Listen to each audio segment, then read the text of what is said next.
Good morning, gang. Happy Sunday morning. Let's see how many people decide to argue this point. It's been kind of interesting reading the comments the last couple of days. You know, everybody's got their opinions on a 401k plan, or yesterday talking about the real IDs. I still laugh at the real ID ones. It's like, okay, 20 years after this was introduced, now everybody's got a problem with it. Okay, whatever. Moving on. You got to admire Donald Trump and the creativity that he comes up with in regards to solving problems, in regards to keeping campaign promises. You know, it's humorous to see people melt down over stuff he does when he's told you he was going to do it. Oh my God, we're going to have to take him to court. He can't do that. You honestly think that, you know, he just comes up with these ideas off the top of his head and said, hey, let's do this, without checking for the legalities of it in the first place? You know, I don't know. It's kind of funny. You keep seeing day after day after day. Trump wins another one in court. You know, this judge ruled against Trump. It gets appealed. The judge is called an idiot, and Trump wins the appeal. Yeah, over and over and over again. But one of the biggest, if not the biggest, issue last November that caused Trump to win was the invasion of the United States by all these illegals, that Joe was just letting foreign troops, for, you know, all the military-age males, just in the country. You know, hey, let's let violent gangs and let's let drug dealers and all this. Not saying everybody was, but sure seems like a lot came into the country. And yes, this is exactly what I voted for. Kick every single one of them out. You don't have legal status in the United States? Goodbye. Okay. But it's been very difficult to enforce, and there's been a lot of people that have kind of complained about the speed at which ICE, Tom Homan, and everybody are getting rid of illegals. It's not like the illegals are parading down the street, unless of course you're in California this weekend, saying, hi, I'm an illegal and I have rights here, you know, for them to go pick them up, which was kind of funny seeing immigration go to some Mexican protest up and down the street and just started rounding people up. That was kind of humorous. But Trump came out with a brilliant idea yesterday. And it kind of goes along the lines of what goes on in Korea. Okay. Now, remember this, the Korean War was back in the 1950s. Technically, it's still not over, okay, because there never has been an armistice signed. But to end the war, or end the hostilities, let's put it that way, in Korea, they had come up with the demilitarized zone, as we all know it as the DMZ, and we have plenty of troops there. Okay. United States does. What the DMZ is it's a buffer area between North and South Korea of about 4 miles wide. Or I'm sorry, about 2.5 miles wide, 4 kilometers. 1.25 miles from the border to in North Korea, 1.25 miles from the border into South Korea. And that area is very, very heavily restricted. Why they call it the demilitarized, I don't know, because the militaries can go into the DMZ on their side, okay? But no hostilities are allowed. People have been killed in there, soldiers and civilians alike, but it's a buffer zone between the two countries. And so Trump decided to make a similar area on the southern border. And at least at this point, it covers California, New Mexico, and Arizona. All right? I'm assuming Texas they'll figure out how to do it there somehow.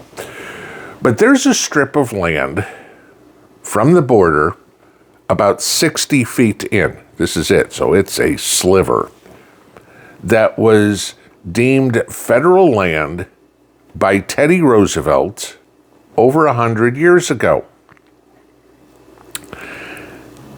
And so what you have now is Trump has decided to declare this a military base. Well, how does that make it any different? Well, this is where it becomes huge. First off, as many people know, active duty military is not allowed to enforce the laws on American soil. But they are allowed to enforce the laws on a military base. Okay? So what does this mean?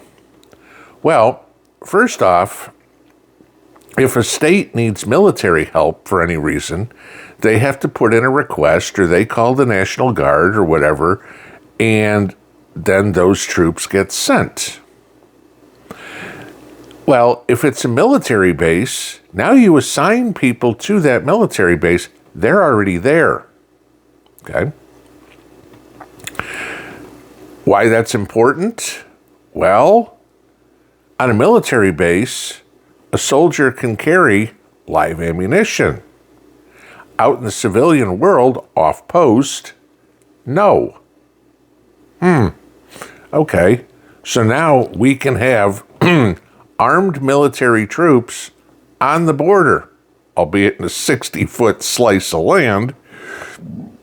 But, all right, now we can really protect the border. The other thing is this.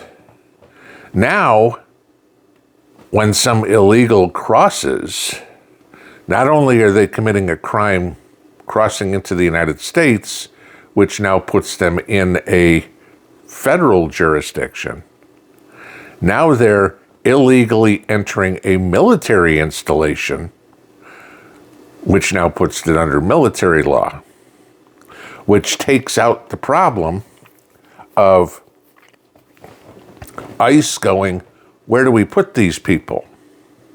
The military can now say, we can put them in a military prison. They entered military property,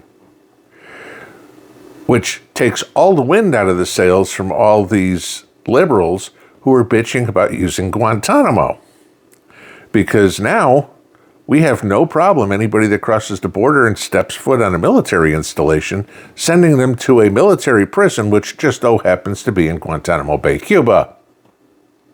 Are you seeing the genius of this plan?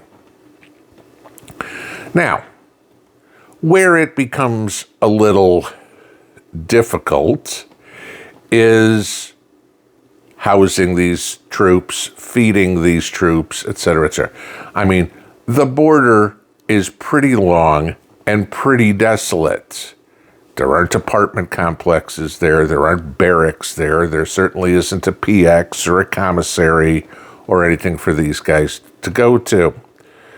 So this is where soldiers, Marines, whoever they decide to send, okay, ain't going to be the Navy. The Navy's not going to go out to the desert.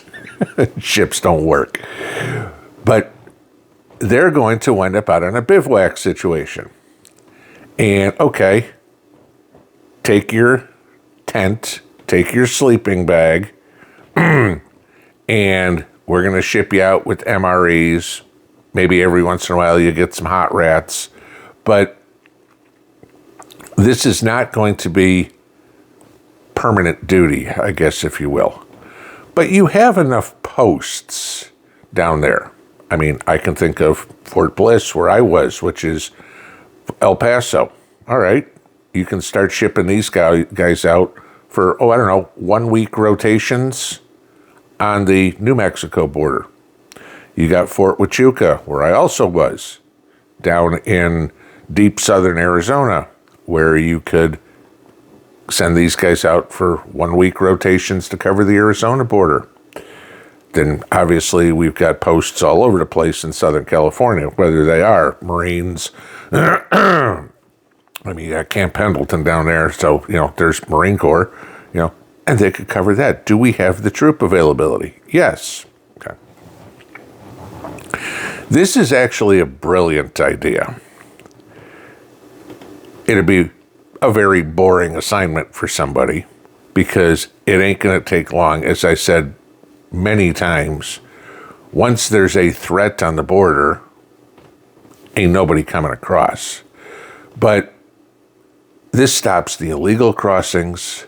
This gets a patrol out there all the time that maybe can stop all the fentanyl from crossing. See something, say something. A lot more eyeballs out there might notice activity that we didn't see before. It also makes the tunnels the drug mules use, the drug runners use, now going across military land. All those cartels, this just added to their problems. Because I'll tell you what, when an SUV runs over something that they've got a tunnel on, not too worried about it. They figure that out. Drive a tank over it. What those things weigh, 20 tons, something thereabouts, your tunnel's going to cave in.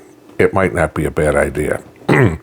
I got to give Trump kudos for this one. This is thinking way outside the box.